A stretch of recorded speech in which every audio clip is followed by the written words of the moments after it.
नमस्कार. आज आपण एक वाटी गव्हाच्या पिठापासून लहान मुलांच्या टिफिनसाठी किंवा नाश्त्यासाठी धिरडे बनवणार आहोत. तर त्यासाठी आपण एका बाउलमध्ये गव्हाचं पीठ घ्यायचं आहे, 2 ते 3 चमचे रवा घ्यायचा आहे आणि हा रवा लहान असेल किंवा मोठा असेल तरी पण चालेल आणि त्यामध्ये थोडंसं पाणी ॲड करायचं आणि हे सर्व मिश्रण मिक्स करून घ्यायचं आहे. छान असं बॅटर बनवायचं, जास्त घट्टही नाही बनवायचं, मिडियमच बनवायचं आहे आणि म्हणून आपल्याला जसं लागेल तसं पाणी ओतायचं आहे आणि ह्यामध्ये आपल्याला गुठळ्याही होऊ द्यायला नाही पाहिजेत. आणि बघू शकता आता मी बॅटर बनवत आहे तर किती छान होत आहे आणि अशा रीतीनेच बॅटर बनवायचं आणि ते 10 ते 15 मिनिटं साईडला भिजण्यासाठी ठेवायचं आहे.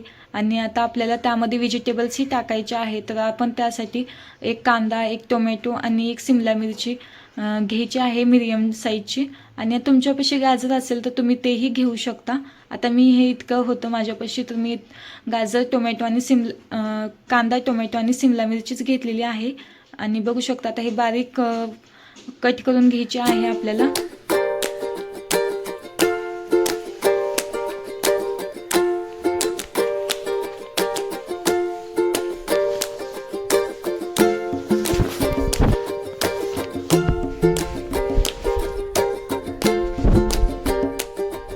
मी सर्व भाज्या कट केलेल्या आहेत, अशा रीतीने बारीक कट करून घ्यायच्या आणि आता आपल्याला ह्याला फोडणी द्यायची आहे. तर त्यासाठी एका गॅसवरती कढई ठेवायची आणि त्यामध्ये तेल टाकायचं आणि त्यामध्ये जिरे टाकायचे आणि पहिल्यांदा तर कांदा टाकून घेतला आणि तो पिंकिश होईपर्यंत भाजून घेतला. नंतर त्यामध्ये सिमला मिरची टाकले, सिमला मिरची छान अशी परतू दिली आणि नंतर मग टोमॅटो टाकलं, टोमॅटोही परतू दिलं आणि त्यामध्ये थोडंसं मीठही टाकलं जेणेकरून हे लवकर शिजेल. आणि आता आपल्याला काही बेसिक मसालेही ॲड करायचे आहेत, म्हणजे आपण जशी भाजी बनवतो ना तसंच हे बनवून घ्यायचं आहे. तर त्यासाठी मी आता क्रिशाला बनवते ना, तर 1 चमचा हळद, 1 चमचा लाल मिरची पावडर, 1 चमचा धने पावडर इतकंच टाकलं होतं. जर तुमची मुलं मोठी असतील किंवा तुम्ही स्वतःसाठी बनवत असाल तर तुम्ही ह्यामध्ये हिरवी मिरचीही ॲड करू शकता आणि इथे छान असं परतून घ्यायचं आणि कोथिंबीरही टाकायची आणि अशा रीतीने आपली आता ही भाजी तयार झालेली आहे. तर आता आपल्याला ही भाजी ना आपल्याला बॅटरमध्ये टाकायची आहे आणि ही भाजी आपण बॅटरमध्ये टाकून घेतलेली आहे आणि आता आपल्याला चवीनुसार मीठही टाकायचं आहे. सुरुवातीला आपण ज्यावेळेस बॅटर बनवतो ना त्यावेळेस सुद्धा मीठ टाकलं तरी चालतं. आता मी इथे टाकून घेतलेलं आहे मीठ आणि नंतर हे सर्व एकजीव करून घ्यायचं आणि मला जरा घट्ट वाटत होतं म्हणून मी ह्यामध्ये थोडंसं पाणी ॲड केलं आणि छान असं बॅटर बनवून घेतलं. तर चला मग आता आपण गव्हाच्या पिठापासून धिरडे बनवूया. तर त्यासाठी गॅसवरती पॅन ठेवायचा, त्याला तेल किंवा तूप लावायचं आणि छान असे आता हे आपल्याला जे बॅटर झालेलं आहे ते एका परीने छान असं पसरवून घ्यायचं आहे पॅनवरती.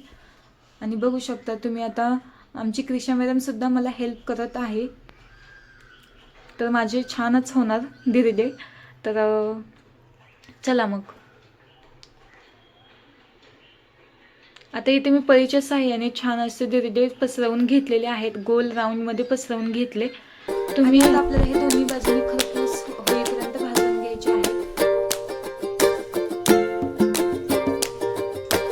आता बघू शकता ह्याला जाळे सुद्धा सुटायला चालू होतात आणि खूप छान लागतात. खरं तुम्ही सुद्धा तुमच्या लहान मुलांसाठी एकदा नक्की ट्राय करा आणि हे खरंच खूप पौष्टिक आणि हेल्दी आहे. लहान मुलं जर बाहेरचं खायला सारखं मागत असतील किंवा चपाती भाजी खाऊन कंटाळली असतील तर तुम्ही एकदा ही रेसिपी नक्की ट्राय करा, तुमच्या मुलालाही आवडेल. आणि मी इथे क्रिशासाठी 2 बनवून घेतले आणि खरंच खूप मऊ लुसलुशीत होतात हे, तुम्हीही नक्की ट्राय करा. आणि अशा रीतीने मी क्रिशासाठी बनवून घेतले आणि एका प्लेटमध्ये घेतले आणि क्रिशाला खायला दिले.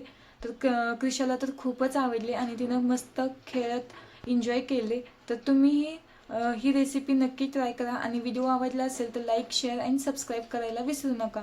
तर चला मग भेटूया अशाच एका नवीन रेसिपीसोबत आणि तुम्हाला माझी ही रेसिपी कशी वाटली मला कमेंटमध्ये नक्की सांगा आणि अशा नवीन नवीन रेसिपी घेऊन येऊ का हेही मला कमेंटमध्ये नक्की सांगा.